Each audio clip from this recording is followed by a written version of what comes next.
أعوذ بالله من الشيطان الرجيم. بسم الله الرحمن الرحيم. ألف لام را، تلك آيات الكتاب المبين. إنا أنزلناه قرآنا عربيا لعلكم تعقلون.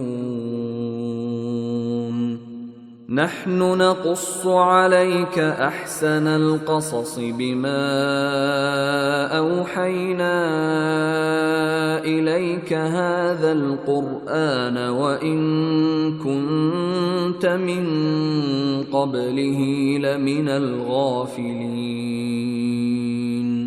إذ قال يوسف لأبيه يا أبت إني رأيت 11 كوكبا والشمس والقمر رأيتهم لي ساجدين.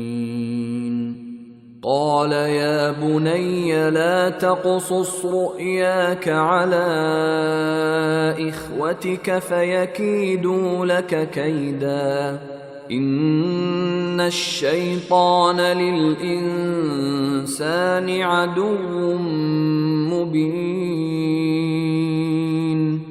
وكذلك يجتبيك ربك ويعلمك من تأويل الأحاديث ويتم نعمته عليك وعلى